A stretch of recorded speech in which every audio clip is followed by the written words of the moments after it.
you doing, Kate?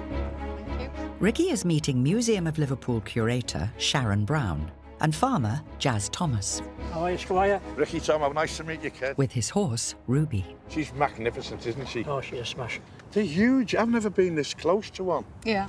Magnificent Shire horse, typical of the type used on the streets of Liverpool in the 1820s, 1830s. Lovely. She's so docile, but I wouldn't like to see her kick off, would you? No, exactly. Could you Oh. imagine standing behind with a big load? No, I wouldn't be behind her, love. I'd be miles away. I wouldn't be behind her. We have a 37-hour week now, or a 40-hour week. Was there any set limit in them days for the At week's that work? time, no. No? There weren't. It could be 12 to 15 hours a day. So when your great-great-great-grandfather Richard was a Yeah. carter, the Yeah. 1820s, 1830s, it was a really hard life. It was a real skill, even though it wasn't considered a skilled job. But nothing moved without the carters. Now listen, Ruby, I came here to find out about my ancestors.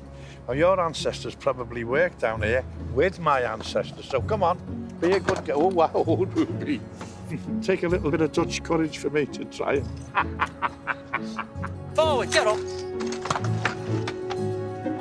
Carters used to do this 12 and 14 hours a day, eh? 7 days a week. 7 days a week. They spent more time with their horses than they spent with their families. The father, the missus goes, that might not be a bad thing.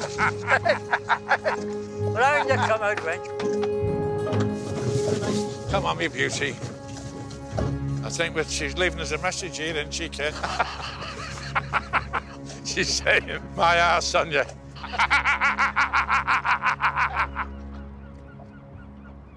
Riding a horse and car, I actually had a feel of what it must have been like in the 1830s, 1840s, when my great-great-great-granddad was working there. I've got an illustration here that shows you how busy it would have been on the port. It's the sort of scene Richard Tomlinson would have been involved in. There's dozens and dozens of horses. By 1840, Liverpool's docks were importing over 1 million tonnes a year, more than the Port of London. But with only one rail link serving the 7 miles of docks, carters were vital for moving goods on and off the quays. There was a lot of resistance to railways being developed right into Yeah. the docks. It was much more efficient by horse and cart. To do without the railways, yeah. And then there's another image here which shows you things being loaded onto the cart from a warehouse. Any idea what date that would be? 1830s, 1840s. So that would be around about the time of Richard Tomlinson. Yeah, it would, yeah. Yeah, blink Yeah. in there. He could be any one of them carters, He couldn't could, yeah. But look at that, there's no health and safety, is there?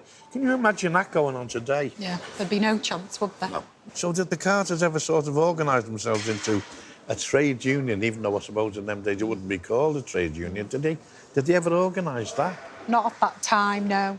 Must have been thousands of serious injuries. Did they ever keep a log of the injuries? They didn't keep a log of accidents. It would just be a matter for your company to deal with. But they did start to report deaths.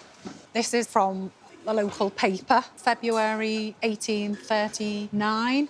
Deaths on the same day, age 60, Mr. Richard Tomlinson, cart owner. Go away. Oh, my God. The deceased met with his death by being crushed between one of his own carts and a lorry. A lorry was a term for a larger horse-drawn vehicle. He's literally had the breath squashed out of him. Well, that's a turn up for the book, that, isn't it, kid? Don't know what to say. Talking about health and safety and them. Yeah. Yeah, it's shocking. Oh, blimey, what a way to die, eh? Well, I'm quite saddened, really, to read about that. Age 60, dead, and the way he died, but for me, I want to know now what happened to the rest of his family. Yeah.